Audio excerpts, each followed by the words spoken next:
ብዙ ጊዜ ቤት እንዴት እንደገዛው ማወቅ ትፈልጋላችሁ። እናም ደግሞ ብዙ ጊዜ ጠይቃችሁኛል።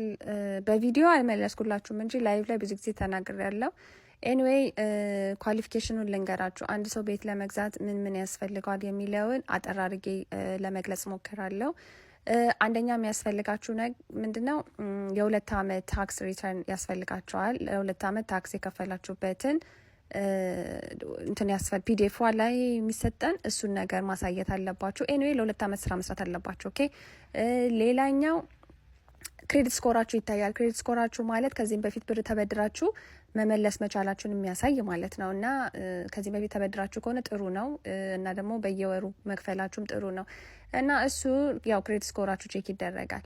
ሌላኛው ኢንካማችሁ ይታያል ማለት ነው። አሁን ላይ የምትሰሩበት ቦታ በአመት ስንት ነው ገቢው ይሄ ሰውዬ? ምክንያቱም የምትገዙት ቤት አሁን ለምሳሌ የ600,000 ቤት መግዛት ከፈለጋችሁ ኢንካማችሁንም ቼክ ያደርጋሉ። እርግጠኛ ነኝ በጣም ብዙ ነው መሆን ያለበት፣ ላይክ ብዙ ብር ነው የሚጠይቋችሁ ማለት ነው። 600,000 ብር ለመግዛት የአመታዊ ገቢያችሁ በጣም ብዙ መሆን አለበት። ምክንያቱም በየወሩ የምትከፍሉት ነገር ላይክ ለምሳሌ እኔ አሁን ስቱደንት ሎን ነበረኝ ምናምን ነገር እና እሱም ይጨመራል እና ላይክ ጥሩ አይደለም። ብድር ካለባችሁ ለምሳሌ መኪና ምናምን በብድር ካለባችሁ ኢንካም ላይክ የምትበደሩትን ብር ይቀንስባችኋል። እና በተቻላችሁ መጠን መኪና ምናምን አትግዙ ማለት ነው። አዲስ መኪና የመግዛት ፕላን ካላችሁ ቤት ከገዛችሁ በኋላ ነው የሚመከረው እንጂ ቤት ሳትገዙ ምናምን መኪና መግዛት አይመከርም። እዚህ ሀገር ያው መኪና ያስፈልጋል፣ ዩዝድ ግዙ።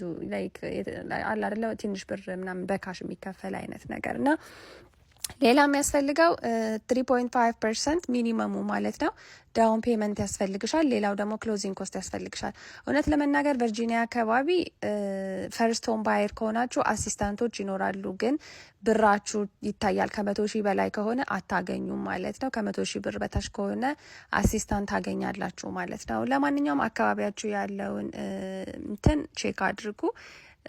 ያ ይሄን ይመስላል። ጥያቄ ካላችሁ በድጋሚ ኮሜንት ላይ አስቀምጡልኝ። ወዳችኋለሁ።